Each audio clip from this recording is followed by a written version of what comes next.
So today I'm going to do a short presentation on the advantages and disadvantages of international project management. And I'm going to take some creative liberty here and provide examples from within the events, arts, and cultural space, primarily because I work for an international design and production company. So, what are some of the advantages and disadvantages of managing international projects within this space? Number one advantage is more money and better markets. So, my company expanded its operations into the UK a couple of years ago because Australia doesn't pay much for creative experience. We can get a lot more money delivering work in London than we can at home, which is a major incentive for any business to move into international project delivery. And even though we might be more exposed to foreign exchange shock and other risks going international, being paid more by our new clients really does help to mitigate and offset those risks. And countries such as the UK and the EU more generally also invest heavily in the events and arts industries, which gives these countries a better political and economic climate for this type of work. So there are big incentives for Australian creatives to go global, especially in countries such as the UK, which are culturally familiar. Now, that said, the familiarity doesn't stop the complexity, which is a key disadvantage of international project management.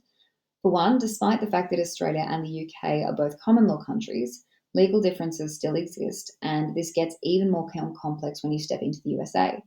For example, royalties, IP ownership, and labour unionisation differ significantly across borders and have major impacts on project planning.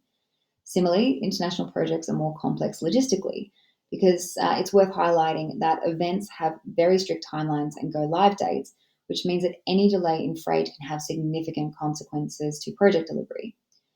So this gets harder still when you're building your set or artworks out of international components. And these risks wouldn't be faced if we stayed local, but often goods are sourced from overseas markets because they offer a very clear advantage.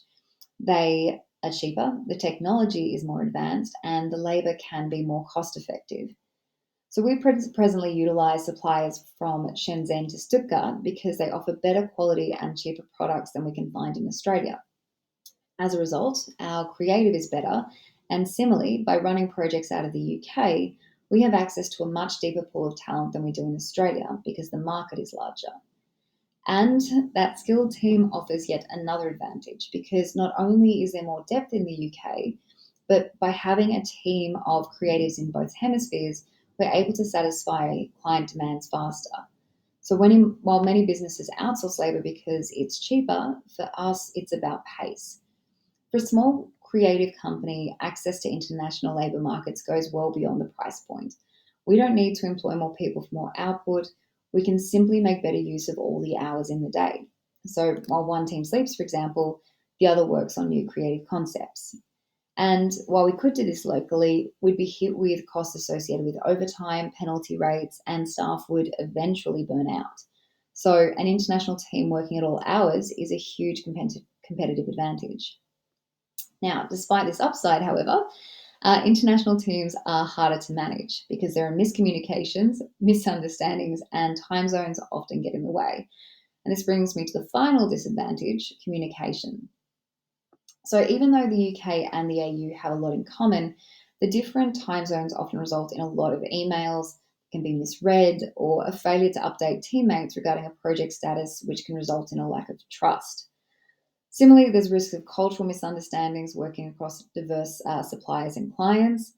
But all in all, there are a lot more advantages to going international. And so you'll see the additional resources I've provided is because I believe that the arts and festival management can offer unique insights into international project management, which is why I'm also presenting 5 people to follow who are arts and event specialists.